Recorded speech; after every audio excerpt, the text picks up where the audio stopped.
புரட்டாசி மாதம் பெருமாள் வழிபாட்டுக்கு மிகவும் சிறப்பு வாய்ந்த மாதமாக கருதப்படுகிறது. இந்த மாதத்தில் வரும் சனிக்கிழமைகள் மிகுந்த மகிமை கொண்டவையாக போற்றப்படுகின்றன.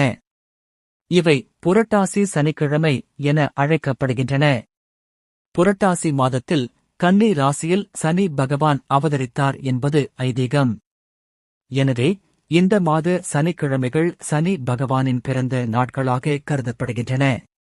சனியின் கெடுபலன்கள் சனி தோஷம், ஏழரை சனி, அஷ்டம சனி போன்றவை குறைக்க இந்த நாட்களில் பெருமாள் வழிபாடு செய்வது மிகுந்த மகிமை கொண்டது. சனிக்கிழமை பொதுவாக பெருமாளுக்கு உகந்த நாளாகும். புரட்டாசி மாதத்தில் இது இன்னும் சிறப்பு பெறுகிறது. புரட்டாசி சனிக்கிழமைகள் திருப்பதி வெங்கடேச பெருமாளுக்கு மிகவும் முக்கியமானவை. இந்த நாட்களில் பக்தர்கள் திருப்பதிக்கு சென்று தரிசனம் செய்வது வழக்கம்.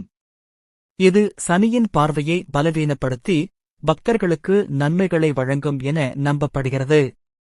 புரட்டாசி மாதத்தில் மகாளய அமாவாசை வருவதால் இந்த சனிக்கிழமைகள் முன்னோர்களுக்கும் மோட்சம் அளிக்கும் மகிமை கொண்டவை. விரதம் இருந்து வழிபடுவதால் 3 தலைமுறை முன்னோர்களுக்கு மோட்சம் கிடைக்கும் என்பது ஐதீகம்.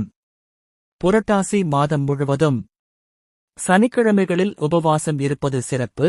அல்லது சைவ உணவு மட்டும் உட்கொண்டு விரதம் இருக்கலாம். அல்லது காலை முதல் இரவு வரை உணவை தவிர்த்து பால், பழங்கள் உட்கொள்ளலாம். வீட்டில் அல்லது கோயிலில் பெருமாளுக்கு தீபம் ஏற்றி விஷ்ணு சஹஸ்ரநாமம், திருப்பாவை, திருவெம்பாவை ஆகியவற்றை பாராயணம் செய்யலாம். பெருமாள் கோயில்களில் 108 திவ்ய தேசங்களில் சிறப்பு பூஜை, அபிஷேகம், அன்னதானம் நடைபெறும். பக்தர்கள் கோயிலுக்கு சென்று வழிபடுவது வழக்கம்.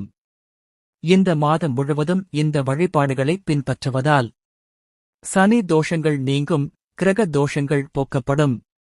செல்வம், ஆரோக்கியம், மன அமைதி, குடும்ப நலம் கிடைக்கும்.